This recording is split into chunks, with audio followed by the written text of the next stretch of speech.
that was a good game. Like, the challenge was crazy. The bosses were amazing. I just can't get over how great it was.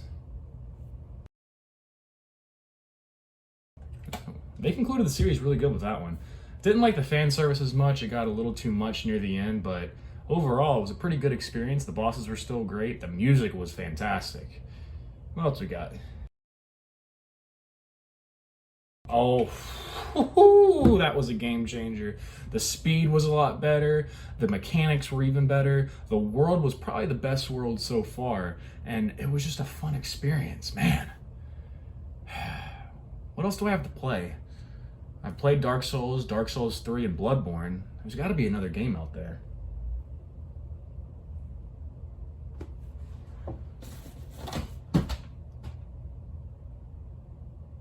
Dark Souls 2. I haven't played it before, and I've actually heard a lot of bad things about it.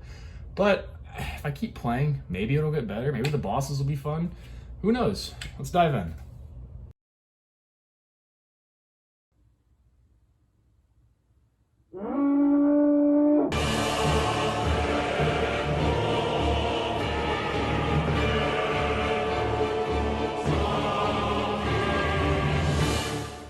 After the success of Dark Souls, it was very apparent that a sequel to this gaming legend was easily expected. There's one big problem when it came to making this game from Software.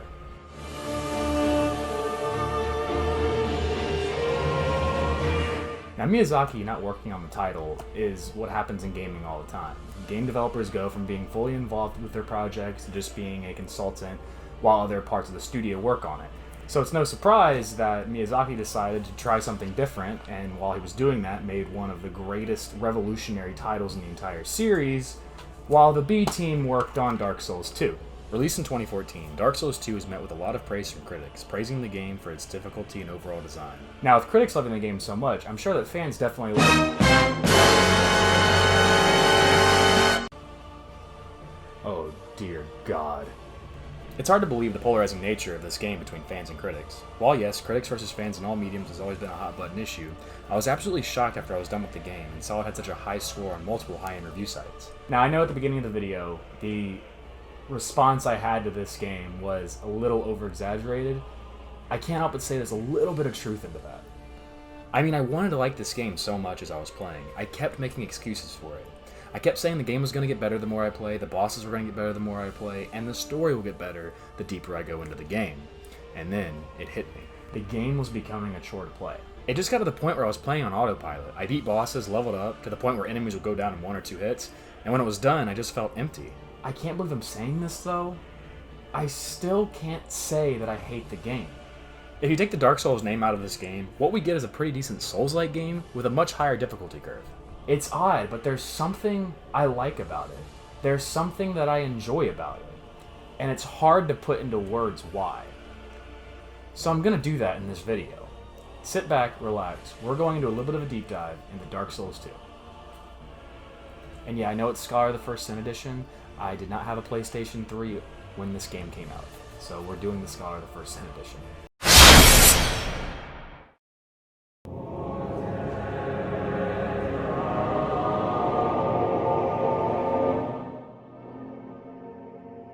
What made Dark Souls work so much for me is that it took the classic Chosen One story and made it feel like you were actually doing something more than just being a special guy.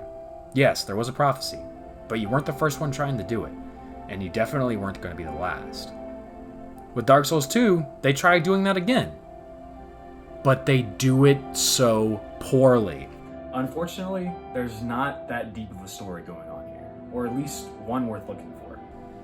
The main layer of Dark Souls 2's story is that we're someone who became hollow. You know the thing where you can't die? You start losing your mind, your body starts rotting? Let's face it, hollowing is a great focus in this game, and we see that in the opening video. Your character is going through something that can only be described as emotionally devastating pain. We see parts of their life that slowly fade away into non-existence as life goes on. Death is the only escape from this, and we can't even do that. The focus on a character who's trying to deal with being a hollow is something we haven't seen in Dark Souls. Yes, in the first game, there was a prophecy of an undead, which is basically a hollow, but in this one, it's more of a focus on what the hollowing is doing to that character. You're trying to cure yourself, you're trying to find relief, and it's something we haven't seen, and it's something that's done actually pretty well at the beginning of the game. We are a no one that goes to the world of Drangleic to cure us. I love Drangleic so much. It is the best world in Souls, in my opinion. It's so different, and it makes sense. This is a sequel. It has to be different. I love Dark Souls 3, but let's face it, Lothric, Lordran, same place. Look at the way we go to Drangleic. It's so weird. We fall into a portal. It's so crazy. I love it so much. And what's even better is there's barely a mention of Gwyn. There's barely a mention of linking a fire. And there's not really a mention of saving the world. This is different, and I love it. Once we start doing our thing, killing a bunch of bosses, killing a bunch of enemies, and getting great gear, we finally make it to the castle. This is where we become important to the story for some reason. You see, once the game reaches around the midway point, we find the king. We've beaten a lot of bosses, we've gotten some great gear, we've beaten a lot of enemies. And when we get to him, he's a hollow. So we go back to the queen. We get more items, we get better gear, we beat more bosses, and she's not there. So we have to find her. We kill more bosses, we get better gear, and then we find her, and then we kill her. And what is the end? We take the throne? Why on earth would they change the trajectory of the story at the last minute like that? The idea that this is a story where you're just trying to fix yourself creates a great connection between player and character. You are linked. Trying to shoehorn you're the chosen one, you have to become the next king, just makes the game feel as if all the work in making that connection was for nothing. Now you're just playing as a special guy who gets to rule the world at the end when there hasn't really been any talk of you doing that. Games do the switch from personal to being the chosen one all the time, and usually to great effect. But the problem with that is the fact that you go from a character doing stuff to try and cure yourself to, again, just being a character doing stuff who sits on a throne when he's done. It all boils down to commitment. If they committed to one thing, the story of this game would be so much better. Don't get me wrong, the story is interesting, and the world is great. It's even a little bit funny how your character goes from immense sadness because of the hollowing disease and just kind of backs into being the new ruler of this kingdom. But it seems so out of nowhere. There's barely any mention of it. There's no build-up. At least in Dark Souls, there was build-up to everything. There was a build-up to getting to Ornstein and Smough, a build-up to getting the Lord's Soul, a build-up to ushering in a new age or keeping the Age of Fire alive. I get it. They were trying to be different, and they succeeded in creating a different world, but not much else. Looking at the story as a whole, it kind of makes me wonder if looking deep into everything like I did with 1, 3, and even Bloodborne is even worth it. Do I care why the king is hollow? Do I care why the queen wants to kill me all of a sudden when being so nice to me at a certain point in the game? Do I care about going back in time and fighting a boss again to get the soul to get to the queen to kill her? No.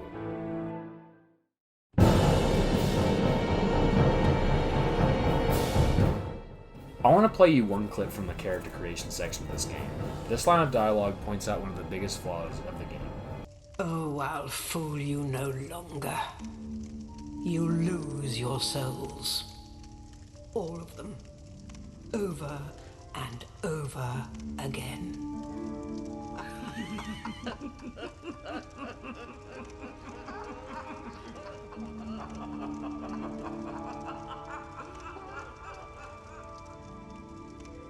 Okay, first of all, who the hell talks like that? And second, why on earth are we talking about dying so much at the beginning of this game? I agree with what she said. We're gonna die. We're gonna die a lot. It's the overall nature of Souls. I get that, but why on earth are they calling attention to dying so much? You see, Dark Souls has never been about dying and losing your souls over and over again.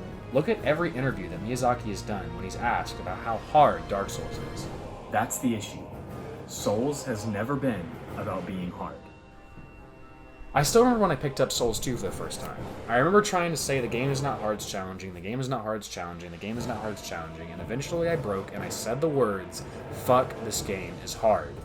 For me, beating this game felt like I was doing it just despite the game's difficulty. The game started to break me. I started to get to the point where I would run through areas tanking hits, just so I could get to the boss and call the run done. I would grind to the point where I was so overpowered that enemies would die faster. I even considered summoning just to get the boss down. This game will do anything to make the experience hard for the players instead of challenging. Healing items are limited, your life cap goes down with each and every death, and only a human effigy can fix that. But they're so hard to find in the world, and every vendor calls for a high price. And dear Christ, the enemy placements are beyond terrible, with areas loaded with enemies, to areas with a few big ones whose attacks make little no sense. Oh, and there's a Blight Town. Blight Town 2.0. It's great. But hey, it's Dark Souls, right? So you can just use iframes and roll around, right? Wrong. The game has the absolute nerve to make rolling, iframes, and even the speed at which you heal to be a stat in the game that you have to level up. Adaptability might be the worst stat in any Souls game, maybe in any RPG game. You heal slow, and when you roll, hits may register instead of you clearly rolling the time. So basically, you don't level up adaptability, you get wrecked. A lot. I can't believe I'm saying this, but for every bullshit enemy, for every stupid boss, for the terrible adaptability stat, I feel like this game inspires more players to beat it than any Souls game in the history of the series. You see, as I was playing the game and got to the near end-game portion of it, something went off in my brain. It was like a fire entered my eyes, and I knew that there would be nothing stopping me from beating this thing. For every room that was full of way too many enemies, for every boss that would use its bullshit buff to kill me, and for every stupid level design, I just kept playing. Nothing was stopping me. So I guess what I'm saying is, the game is great with difficulty, right? It knows what it's doing, right? Not exactly. You see, there is a better way to make the game harder than actually throwing everything at the player. And what stinks is, they actually put it in the game. Say hello to the bonfire aesthetic. Using this item to burn at bonfires allows the entire area to be the New Game Plus portion of that game. So in the many things I failed to mention in the last video, Dark Souls, the entire series, has a mechanic that when you beat it, you go into the New Game Plus version of that game. So every time you beat it, you play a different iteration of each game, and the game is harder with each iteration. It keeps going and going and going. That's kind of what's really cool about the game that I forgot to mention in the last video. So imagine an item that allows you to skip the beating it portion of the game to get to New Game Plus, and just making it New Game Plus yourself. You can make the game harder for yourself. So why did the developers think it was a good idea to make this game so bone-breakingly hard?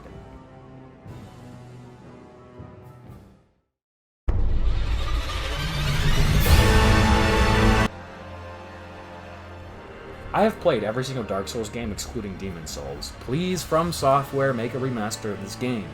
And in my travels through Lordran, Lothric, and Yharnam, I always have nothing but fond memories of the bosses within each game, excluding a few stinkers here and there. From Software always relies on the quality of their fights to carry the bulk of the game. Dark Souls 2, their biggest problem, in my opinion, is the lack of quality in the boss fights. Through every playthrough, I'm always caught in this exponential crisis where I keep complaining about the bosses. So, I want to take a second and take a look at a few bosses in the game, just so you can see what I'm talking about. The Last Giant. Massive enemy who only relies on heavily telegraphed stomp attacks and then rips off his arms even though you never leave his ankles. Dragon Rider. Enemy that doesn't even rely on rolling. Just strafe, strafe, strafe, and strafe, and strafe until you beat him. Last Sinner. Okay, this boss is actually pretty good, especially the New Game Plus portion because it makes sense the fight would get naturally harder as you go on. The Pursuer. Another great boss. Even has a hidden mechanic that makes the fight easier, and he actually pursues you throughout the entire game. Perfection. The Rotten. It's just a rotten fight. That's really all I got. Quelaag Jr. It's Quelaag. She uses magic instead of fire. I do like how she burrows through the area. It's a pretty cool mechanic. Executioner's Chariot. Never mind. Velstadt. Beautiful boss fight. Much love for it. Vendrick. This is a boss that I kind of want From Software to repeat. Not for the fight, it's boring, but for the puzzle mechanic. Having to go through and find giant souls to make this defense go down is great. If the fight was actually difficult, I would say it's one of the best fights in Souls. A man can only dream, I guess. Throne Watcher and Defender. Oh hey, it's Ornstein. He's a little slow though. Damn though, Smo lost a lot of weight. Lissandra. Again, a great idea. The curse orbs going around the area make it to where you actually have to have a strategy to fight it. Except I was way over leveled and I could tank all of the curse. That's 11 bosses. Only 11, and not even half left an impression on me. That's the issue. Of the 41 bosses in this game, excluding the DLC, I can't think of an actually amazing fight. Some bosses are too easy, others way too difficult in the portion of the game they're in. Some bosses are really easy, but the arena is trash. And oh my god, the reskins. A reskin of the Gargoyles, a reskin of Ornstein and Smo, a fucking reskin of a boss from the same game. Keep in mind, I'm not saying that all the other Souls games are pure perfection when it comes to boss fights.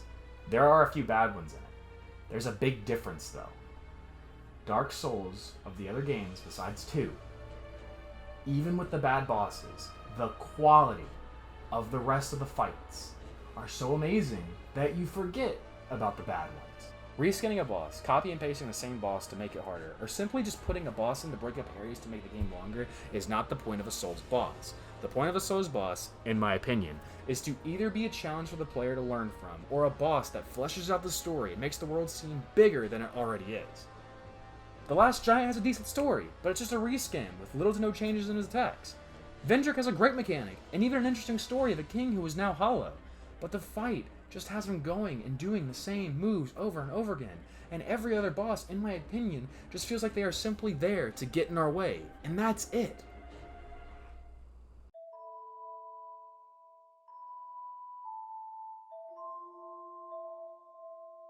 Dark Souls 2 is a game that is so weird for me to formulate an opinion on. From a confused mentality that goes by we are a Dark Souls game, we have to be hard instead of challenging, to a load of bosses that always miss the mark of being a Souls boss, to just the overall concept of the game, making it feel like a chore to play instead of a gripping experience. So that means I don't like the game, right? Like I said, so many things I hate about it that I must completely hate it, right? Not even close. The approach to the story is actually great for me. I like the fact that it doesn't rehash the first game. The idea of you being a nobody and then somehow becoming the chosen one is a somewhat fascinating, almost comedic approach, and it's pretty good in my eyes. Yeah, it kind of misses the mark of being great because it doesn't commit to one idea. It's not like the story is the weakest part of the game. And even though they get buried, there are great bosses in this game. Vendrick, Velstadt, Nassandra, all these bosses are great. I love them. And they do get buried, but they're still good. And I also really love Drangleic. The world is great. It's the best world in Souls. It doesn't feel barren. It's living, it's breathing. Everything going around in this world is perfect for a Souls game. And I'm not gonna lie, while the difficulty is bullshit, I don't think I've been as inspired to beat a Souls game than I was when I picked up Dark Souls 2 for the first time. It's a weird game, with an even weirder opinion on it from me. I want to say I hate it, but I don't. I have a lot of issues with it, but I kind of like it.